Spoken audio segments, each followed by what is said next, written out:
Колеги, розпочинаємо. So we start the briefing of Colonel Andriy Lysenko, spokesman for the Information and Analysis Center of the Council for National Security and Defense. The latest news about combat actions in the east of Ukraine. Good afternoon, dear colleagues.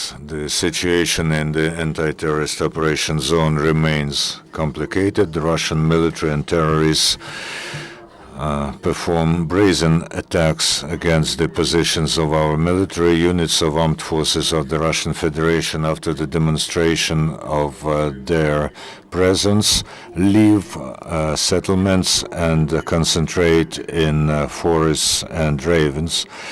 Russians do this in order to avoid open conflict with local population and prevent the leaks about their presence in Ukraine. The information about the movement of Russian forces and other facts of terrorist activity should be reported to the ATO's headquarters on 094-837-1805. The Ukrainian military continued to hold the airport of Donetsk after the organized retreat from Luhansk airport. Our engineers mined and exploded the landing strip, which makes impossible its further use. On the night from 1 to 2nd September in Komsomolsky Donetsk region, the militants shelled the positions of Ukrainian military. After this, they launched an offensive, and 2 cars with militants attacked the positions of armed forces of Ukraine. The grenade launcher of the 1st Operative Brigade of National Guards with 2 shots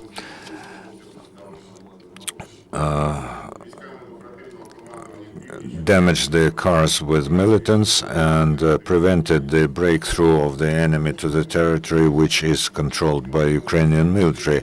The Ukrainian military have successfully carried out the operation to liberate 9 Ukrainian military who were hostages with terrorists from several days to 2 months. There are different ranks among those who were liberated, from lieutenant colonel to a soldier. Very soon they will be sent to their homes, and they are representatives of military units from Lviv, Khmelnytsky, Chernihiv, and Mykolaiv region. President of Ukraine Petro Poroshenko signed the laws on amendments to the laws of Ukraine about military duty and military service, and on the principles of prevention and counteraction to corruption. These laws help the transfer of armed forces of Ukraine to contract basis and simplify procedures and limit the time needed for the draft of people to the military service. The shelling by terrorists of settlements with the use of artillery and self-propelled artillery continues. The militants are shelling suburbs of Luhansk, Yuvileyna, Katerynivka, Vesela Gora, Sloveno-Serbsk district, and Petrivka in Stanично-Luhansky district. 2 latest points are simultaneously shelled from the territory of Russian Federation. In Alchevsk of Luhansk region, the militants shelled the Lenin Avenue from heavy artillery. The peaceful population is being banned from going out of settlements controlled by the militants, and residents of the city of Gorlivka cannot practically move around the city because they fear armed terrorists who patrol streets and man road checkpoints. Ukrainians should know that Russians, using the complicated situation in Donbass, try to bestow the status of refugee and relocate to depressive regions of Siberia as many people, citizens of Ukraine, as possible.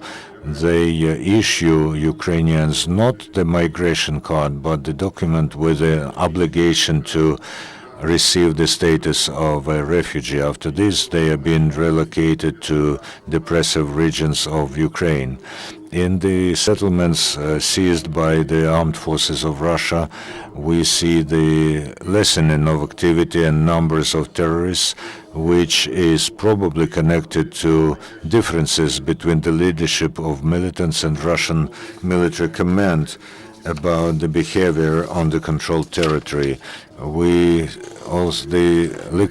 ruination of transportation infrastructure of Donbass by militants continues.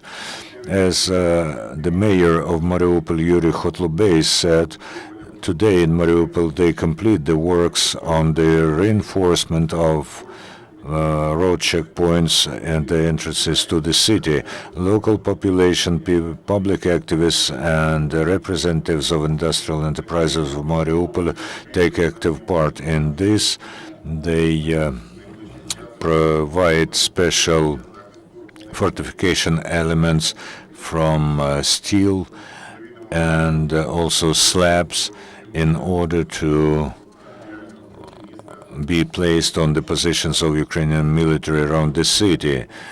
For those who want to help in defending Mariupol, the phone of the Territorial Defense Headquarters of the city is 062-933-3313.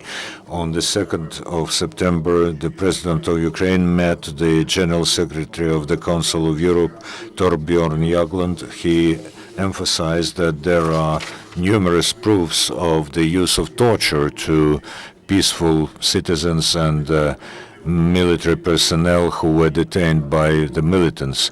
Besides, Petro Poroshenko asked Jagland to help the Ukrainian pilot Nadia Savchenko. He emphasized the importance of the coordination of actions with the Council of Europe in order to solve this complicated situation in which Ukraine found itself. He called upon the Council of Europe to help in humanitarian help to the occupied territories and IDPs.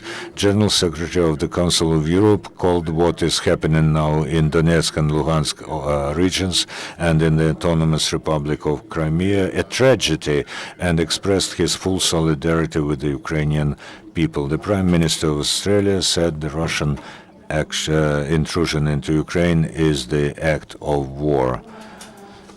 Dear colleagues, the briefing of Deputy Head of the President's administration, Mr. Shimke, will happen in 5 to 7 minutes.